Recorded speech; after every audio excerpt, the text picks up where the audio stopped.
Hey guys, what is up everybody? Welcome to a new video. In today's video we're gonna talk about Triumph Tiger 660 Sport, and this video I want to dedicate to the things which can be better with this motorcycle. I think this video can be helpful to you if you're in process of choosing your motorcycle, if you're trying to make a decision on should you buy Triumph Tiger 660 or not.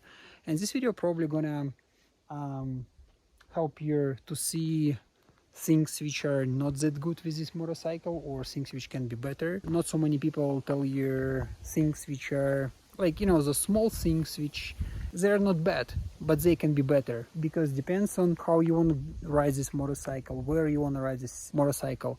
Sometimes it can be critical, sometimes it's just, nothing. So that's why I'm gonna share a few things with you which I think can be done better by Triumph. And then it's up to you to see how critical they are for you. And I'm gonna start with the first one, with the seat. So that's where you spend most of your time while riding the bike. Two things which are not so good about this seat. First of all, it is pain in the ass, So after a couple of hours you really start feel it. That's where you want to stop and just take a walk for 10 minutes. It feels like I'm not alone in this, so many people talking that they have the same issue.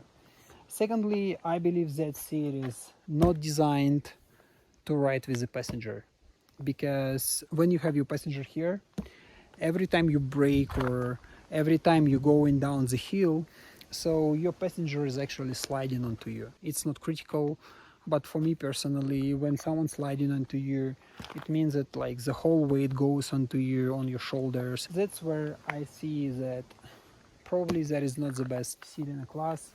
And I don't know what you can do about it. Maybe you can change it, or maybe there is some aftermarket option, but definitely the one which is provided by Triumph is not that good. Second thing which for me looks a little bit kind of weird is brake and clutch levers. The brake lever is adjustable and the clutch is not. And I don't know why, it is Triumph, it is premium motorcycle. The cost of making adjustable lever is not that high. Why you just don't include it into the price? Suspension. And don't get me wrong, this bike has really well balanced suspension. However, in few situations when you need to brake as fast as possible, or when you're right with the passenger, the front fork super soft. You basically think that you're gonna dive into the ground, dive into the asphalt, dive into the road. It can be critical, depends on the surface, depends on where you are. You just don't feel safe, I would say. Same thing about the front brakes. I think that in general they're really good, so those brakes in the front.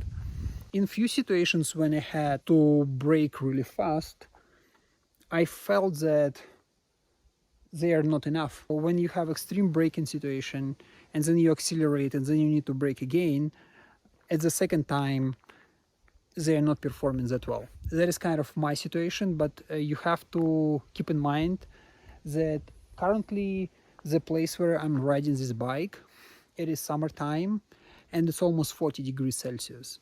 So 40 degrees Celsius is really hot. Probably that can affect the way how these brakes perform. Maybe in more colder weather or in areas where you don't have such heat, it will be much better. But so far, this is where front brakes are struggling. So I did 1000 kilometers on this motorcycle. During this time I was riding this bike in different kind of weather conditions, and I was riding this bike different distances. For example, sometimes I went for a ride for 100 kilometers, sometimes it's like 300 kilometers, and once I went for 500 kilometers ride, just one single day, 500 kilometers distance. 1000 kilometers is not that much for a motorcycle, right? But surprisingly, I found out that, these chrome details, they started to wear off after first couple of 100 kilometers. I don't know, maybe that is a problem of this particular bike. or maybe all of them, you know, behave the same way. Let me know in the comments below if you have the same situation. And same a little bit weird situation which I got with the fairing. This one, when bike is steady, it feels solid. It's not shaking, nothing. It's really solid. But once you ride your bike and you go over any sort of bumps on the road, it starts to shake and create a little bit weird noise. It creates a feeling that maybe it's gonna fall off in you know, in next 5 minutes. That's how I feel. But then you stop, you try to shake it, and it's not shaking. It's just like, you know, it's solid, it's there. But when you ride, it's just like wobbling like this. And it didn't happen to me since the very beginning. It actually happened to me after 200-300 kilometers on the road, which I don't know how to explain and why it's happening. So looks a little bit strange. Again, for a premium built motorcycle. Remember, I need to answer a question. Who should not buy this bike, right? Who should not buy this motorcycle?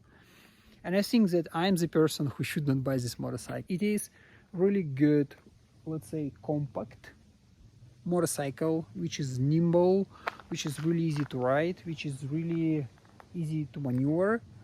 But if you're tall like I am, that's gonna be hard on you, especially if you're gonna go long distances. So if you wanna ride like 100 kilometers a day or 50 kilometers a day, that's fine.